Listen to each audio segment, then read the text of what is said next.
Good afternoon, everybody, and welcome to Twist Gaming. We are here live at Gen Con 2017 in the lovely Indianapolis, Indiana.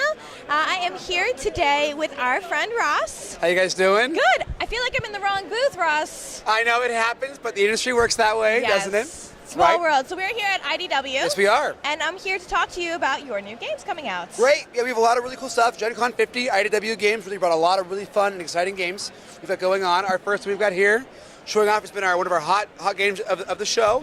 It's Seikatsu. So it's a Matt Loomis and Isaac Shelov game. So it's a very cool, abstract, kind of perspective-based game. Okay. And so, very, very pretty box, isn't Gorgeous. it? It's lovely. Right? I really like the art. Me too. And so it's a tile placing game where you're trying to build the best view from your pagoda. Okay. So as you hear, you've got your green, your pink, your blue, right? And we have our cool koi pond right in the middle there. So you're going to have two tokens. You're going to draw one and place one. Okay. And on these tokens, they've got colored birds and then colored flowers. And, right, very, very pretty. There's a whole bunch in here as well. It's very pretty. Right? Yeah, look at those guys. They're very, very neat. And they have a good heft to them too, right? Yeah. Which is super fun. And so what's neat is on your turn, you're going to play one and then draw one and be good to go. And if you play a matching color bird next to that one, you get points immediately, so then you can score that way. Okay. So if it's 2 blue, you get 2 points, right? Now at the end of the game, what you're looking at doing is having the amount of colored flowers in your row. So like for here, the blue player is going to score this way, the green player is scoring this way, and the pink player is scoring this way. So while you may want to get that cool, 2 points for that blue, that if you're the green player and you play that down, that wouldn't be the best for you because now you're going to give the blue player a lot of yellow flowers at the very end there, right where I could do better here, that way that you're going that way, right? Very good. So it's kind of a cool way to think about it. It's a nice hangout, kind of a nice day game, right? And so there's 2 to 3 players. It's super fun. Yeah, Seikatsu. Very good. What are the flower tokens? So that's how you mark your points. Oh, that's so pretty. Right, isn't it? Right, so you go along the thing, boom, boom, boom, boom, boom, and then at the end of the game when you count all your flowers, you're just jumping around, doing your stuff. There's also cool koi ponds here. Yeah, the art is really pretty. Really, yeah, so they count as randoms and wilds, right? So you have the cool little koi ponds going on. They're great. You play them down, and they're wild birds, any color you want, and at the end, they're any flower will bring you one. That's very cool. Yeah, it's very fun. Now, Seikatsu is not the only game that you have out. You guys have a bunch more, too. Yeah, it's been a very busy Gen Con for us. We have some other cool stuff as well. Along with that, we got some early copies in for Atari Centipede. So that's been super fun. I was very fortunate to do an interview with Jonathan Gilmour a couple of weeks ago when we were talking about him and doing the Atari series. And this is it's the first one in the line. Yeah, so there's going to be a bunch of games, and so it's really cool. So Nicole and Anthony also helped out with this game as well. And so they did they're on a big 80s kick, right? Yes. And so you play either as the centipede or as the gnome.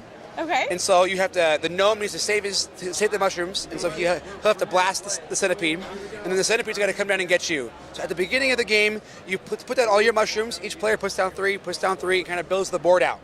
And then the gnome on his turn will roll a bunch of dice, and that'll give him how many spaces that he can move and how many blasts he can do up.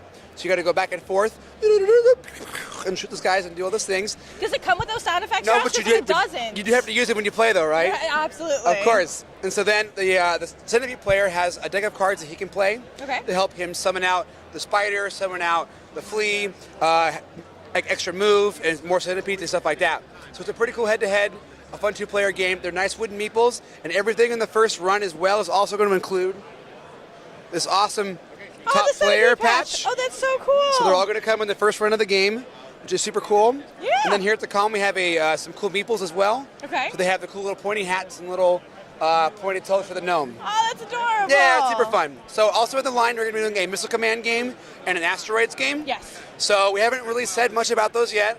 So you kind of got to stay tuned. But I mean, when we have it, we'll let you guys know. I like that. Yeah, they're gonna be a lot of fun, and they really kind of match that old school art. The art's super awesome. I think it's great. It's really good, and we're really enjoying all that stuff. So it's pretty cool. Awesome. Now, I don't know if you know this about me, but I'm kind of a big Avatar fan. So look at that. Awesome. Well, lucky you. Lucky me. Yeah. So we have our Legend of Korra campaign coming out. So we're gonna be a Legend of Korra Pro Bending Arena. Okay. So Jesse and Sen have been working on that, and it's gonna be super fun. And so you're playing. It's a 2-player box set. Okay. Where you're going to have the Fire Ferrets and the Wolf Bats. Okay. And you're playing the game from the first season, right? Fair so enough. you're deck building a little bit because you're building out your deck for each of the benders. Okay. You've got your Fire Bender, your Earth Bender, your Water Bender.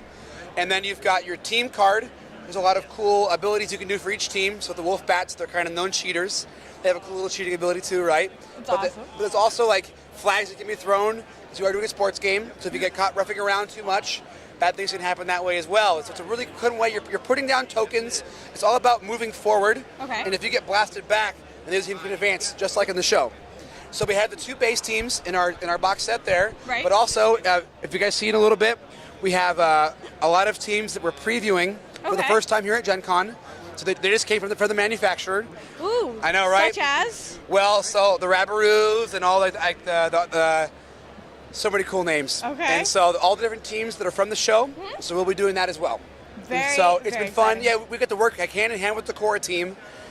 Just to really make a lot of this cool stuff. Well, like in the world, all the bending is done with all the different martial arts that's going on. Yeah. And so we were really happy that a lot of the miniatures really captured that look. Because there really hasn't been much for the Legend of Korra world yet. Right. And the Legend of Avatar. Yeah. And so we were really jazzed to be able to kind of like, introduce that into the board gaming industry. very much so, right? And these miniatures are super cool. I really want to paint them up.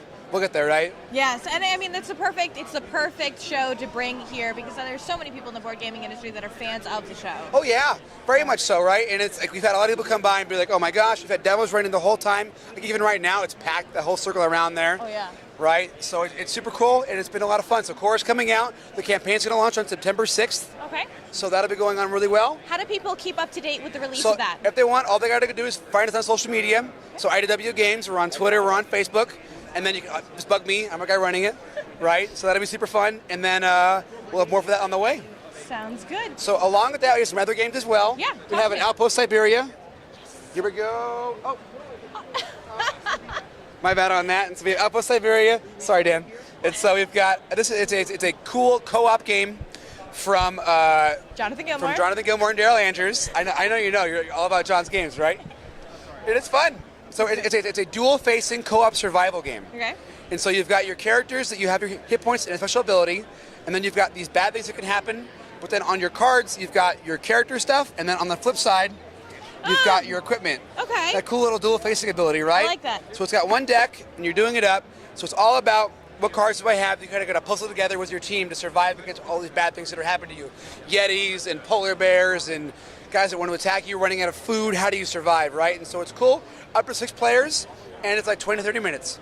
I love his games because because the way that he designs it's emotions first. Right. So you know that when you look at the game, the theme is you're gonna get the feeling out of the game that Right. you are expecting. Yeah, very much so. Yeah. That's very cool. So that's been another big hit for us here at Gen Con. It's been a lot of fun. Outpost Siberia. There we go. What else do you have for me? So we've also got the we're doing the re-release of Torres. Very So if cool. you guys know Torres, the Spiel winner in 2000. So before Santorini, there was Torres, right? So it's all about building up your castles and doing Okay. these things. So if you guys know Torres at all, it's a super awesome, it's a cool Kramer game. And yeah, we're super excited for this. So if you knew about Torres back in the day, we have it here as well. Very cool. Wolfgang Kramer, he is quite the designer Yes, as he well. is. Over at Restoration Games, they're going to re-release his game as Downforce. There we go. So Look at all he's those all cool over the announcements, place. right? It's super fun. Yeah, so we're really jazzed that we get to do Torres as well. And that's kind of what we've been rocking. We have some new Turtles games we've been showing off a little bit.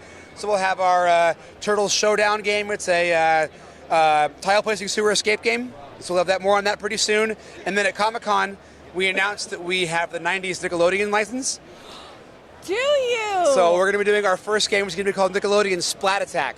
Really? Yeah, what is that? And so it's going to be a 4-player game or teams where you're going to be in a cafeteria having a food fight. Oh, that's great. Yeah, it's super fun. So you're going to be doing like Rugrats, SpongeBob, Hey Arnold, and Invader Zim are going to be the main guys with that. Kind of love Invader Oh, Zim. it's super cool, right? Yeah. Oh, it's going to be good times. Oh, good. So we're doing a lot with that, and Nickelodeon's working with us a lot to kind of play around with that license as well. So we have to play in that world and see what we're going to do. So Oh, that's it should be really awesome. cool. And then along with exciting. that, also in our case, we're showing off 2 other new games as well. Okay. So we have Do you want to pan over there? we can pan over there. You want to do that? Yeah. You're good. So we're panning over there, and here we go. So we've got our da-da-da-da. So here we have the Korra minis that I was talking about. So very here's a cool. lot of the fun Korra minis there. Okay. And so they're doing all that. But then right down below, we've got our Planet of the Apes game.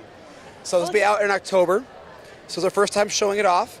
Tell me about the Planet of the Apes So game. it's a co-op game. We're going to be playing through the movie, So you're playing as the different aspects of Colonel Taylor's mind as he deals with Planet of the Apes. Okay. So it's a Richard Lonnie-esque game, so very thematic if you guys know his games at all. So they're super fun, and so it's all about, like, he watched the movie a bazillion times, and he already knew what he was going on with that. So he's like, oh man, I want to do an 80s game for Planet of the Apes. And so we're like, let's do that. And so it has a very cool way of like capturing it with the game art pieces. is fantastic. Isn't it's it? very reminiscent of the original movie. Well, that's the whole point. It's very iconic. Yeah. And so you're playing through each scene in the movie that had a big deal. So the landing, like the hunt, the forbidden zone, and how does your psyche deal with that? So each player plays as a different part of his brain and psyche. It's super cool. Neat. Yeah, it's very, very neat. So it's got cool little pieces too. A lot of custom art as well. So if you're a big fan of Planet of the Apes, it's a great way to go through that. And that's super fun. And then also we got one more game down below. It's kind of hard to see right now, which is fine. And I'll just talk about it up here. Okay. So it's a Damon Trilogy Sabrosa. So it's by Nate Wiseman. And so it's a card drafting game where it's all about hidden moves and sneaky backstabbing and stuff like that. Okay. And it has an app. And so the app, so you scan your card and choose your action. Okay. So then at the end of the round, the app tells you what everybody did. So like you got to discard 2 cards or pass 2 cards over. And you got to complete these contracts so that you have a certain number of cards in your hand. But if you keep having to discard cards or moving them around, but you can't tell who's doing what because it's all hidden moves with the app. And so what's cool about that as well is it's going to be in a series game. So the Damon Trilogy is going to be a 3-series game. Okay. And then at the end of game 1, depending on which house has more power, will affect game 2. That's cool. I like games that have that carryover. That's very much so, right? So it's going to be this series of games, very, very fun. Yeah, so that's going to be cool. That'll be coming out later this year.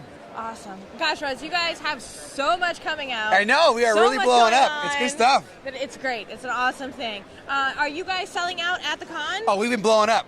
It's been super good. Yeah. Seikatsu, Centipede, Outpost Siberia. People coming by picking it up. It's been a lot of fun. That's awesome. Is there anything else you want to make sure our viewers know before we say goodbye? That's pretty much it. I think I've covered a lot of it. Like, since we have a lot of new stuff coming out, be sure to follow us on social media, and we're, and you guys will be covering our stuff too, and it should be super fun. It'll be good. Yeah. Awesome. Thank you so much, Ross. I really appreciate your time. Have a good night. Later.